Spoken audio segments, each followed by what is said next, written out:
Welcome to the flip notes on plastics. So hopefully you have your fill in the blanks plastic notes guide that will kind of lead you through the notes.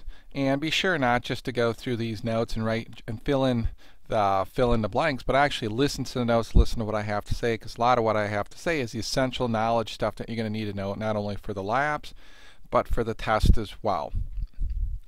Now, the origin of the word plastics comes from the Greek language. Its origin, it's a Greek root, and it means to form, which is pretty obvious, because what do you do with plastics? You form them. You form to make different shapes. They've come together to create different products for different reasons, to handle different problems that we have for them. And plastics are polymers. And sometimes we refer to them as plastics, sometimes we refer to them as polymers, but I guess technically we should refer to them as polymers. And poly means many, mer means unit, so it's something made up of many units.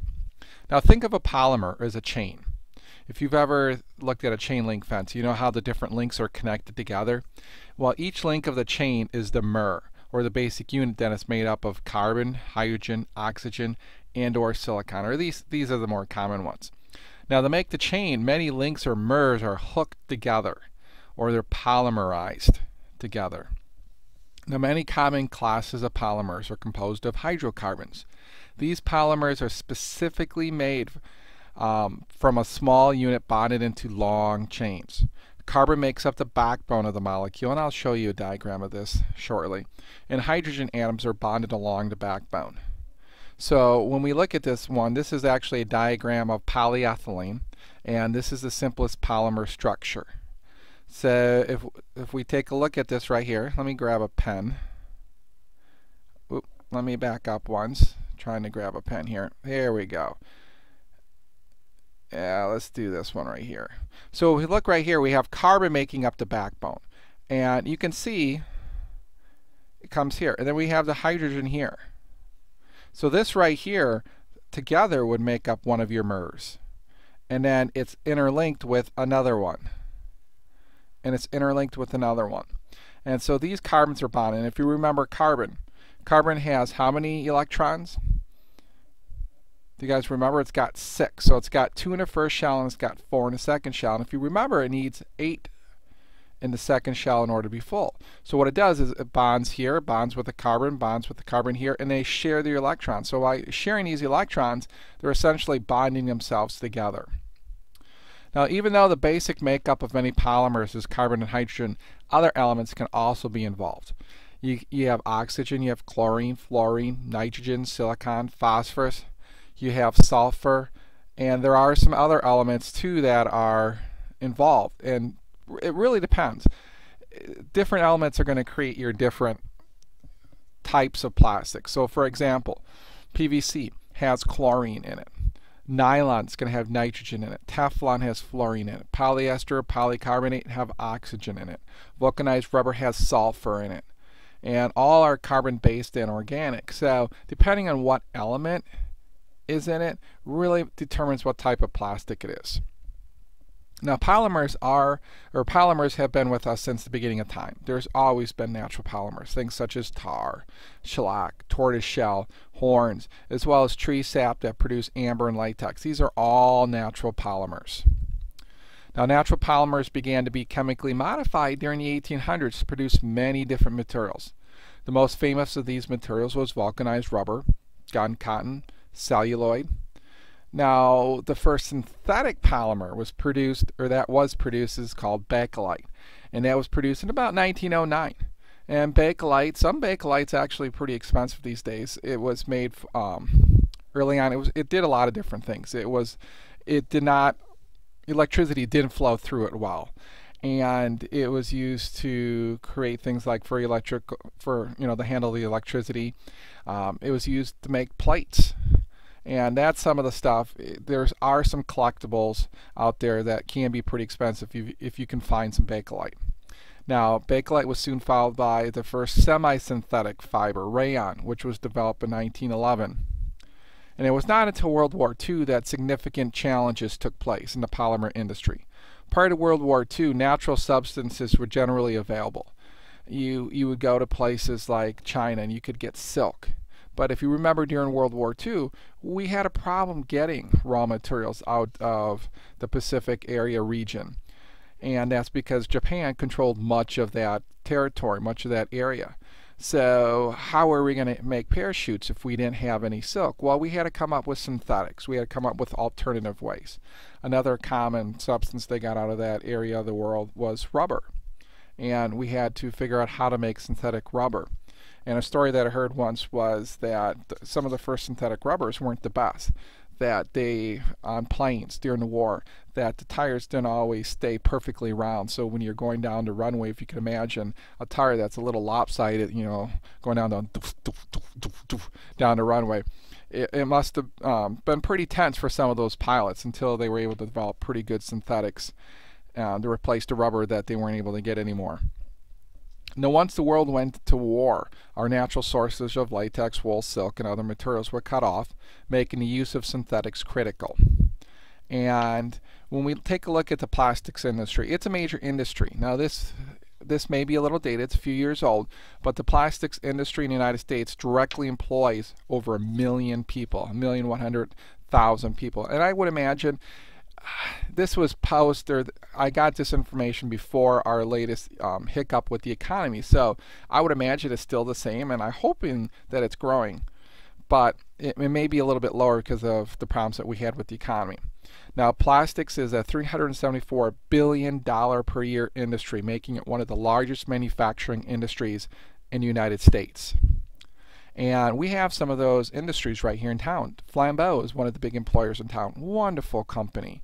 And you can see some of the different products that they make. Here they have some duck decoys. And a lot of times you can actually go to their outlet store and you can get those. They make a lot of different things for tools. But one of the neatest things that they make, this looks like a little gasoline motor, not motor, but a gasoline fuel tank for a lawnmower. But they'll make parts like this. They might make parts for Hoover. They might make parts for the car industry. They make different parts. They used to make, you know, the outside plastic pieces for rail vac, flashlights. So they'll make different pieces and they will create whatever you want them to create. They got some great engineers out there, some great designers, some great techs that can put pretty much anything you want together. Now, Teal is the other big employer in town. If you go up by Menards, they're the ones that built that new large plant up by Menards. And they also make a lot of the products. You can see some of the products that they produce here. Now, what is this? Anybody know what this looks like? Have you ever played with something like this? And a lot of times when you buy it, it comes in a little egg like this. Well, they call it silly putty. And the plastic we all know as silly putty was invented by an engineer in the 1940s. He originally called it nutty putty. So every once in a while, I don't see it very often. I haven't seen it in a long time. But it used to come in, instead of like an egg, it used to come in a nut. And that because they used to call it nutty putty. But this was one of those plastics. It's a polymer. And it can stretch many times its original size. And if you've ever tried working with silly putty, if you put it over a cartoon and you pull the silly putty up, the cartoon's on the silly putty. Now, here's workers at a recycling plant, and they sort the different types of plastic. So when you put all your plastics in a recycling bin, it'll go through something like this, and people have to sort it. Now, sometimes it can be computerized, sorted, and we're going to do a lab where we're going to take a look at how that can be done. But a lot of times, people have to sift through it. Now, bottles and containers are chopped into small flakes called, well, flakes or regrind. And here we see a lot of these, and I've got some examples in class I can show you. And this is what's going to go in. It's what's going to make your new different plastic bottles. And this is the neat thing about plastics is you can recycle them. You can create new products out of them. And here you see some plastic pellets that are going to be going into a machine like this. And what this does is it heats it up. And once it's heated up, you can force it through this extruder or this molding machine. And when it comes out, you can see what this looks like. It's actually a 2x4. And the 2x4s here are pushed through long troughs of water to cool them. They're ground down to the exact dimensions they need to be. They're shaven so that way they're very clean. And they create all this lumber. And the neat thing about plastic lumber versus wood lumber is, you look at a piece like this, they can put all kinds of different colors in it. You got reds, you got dark blues, you got light blues, you got speckled colors, and they can make whatever they want out of it. So here's a finished product. Now, some of the quality things about these finished products, and some of the slides will have it coming up, but I thought I'd put it out here. This is made out of plastic. Are you going to get a splinter coming down here? No. This is made out of plastic. With all the weather, with all the rain, is this going to decay? No. Are you going to have to repaint it every year? No. So there's a lot of good advantages of plastics. So why use plastic lumber? Well, plastic lumber does not require painting, will not splinter or crack, and it's impermeable to insect attacks. And it can be used in virtually any application where wood can be used. Now, one of the problems one of the places they can't use plastic lumber is really high load bearing instances. So like if you have a ridge beam for your house, they're probably not going to make that out of plastic. They're probably going to continue to use wood. The moisture has no effect on this product, so it can sit out in the weather and not deteriorate. So one of the more common places you'll see plastic lumber is on decks these days, out in the back of the house. Now here's an interesting machine. Do you know what this machine is? You know what they're doing right here? Well, they're actually creating all these plastic bottles and cups. And what happens, this is kind of an interesting thing how it works, is they'll take a little piece of plastic, they'll put it in here, this will close shut, and what happens with it is it heats up, and this is a little piece of plastic, and I'll show you one of these in class. This little piece of plastic, they blow air through it, and it actually takes the shape of the mold. Then the mold separates, then they have your plastic piece right here. Now this does end part 1 of our plastic notes. If you have any questions, as always, please ask in class.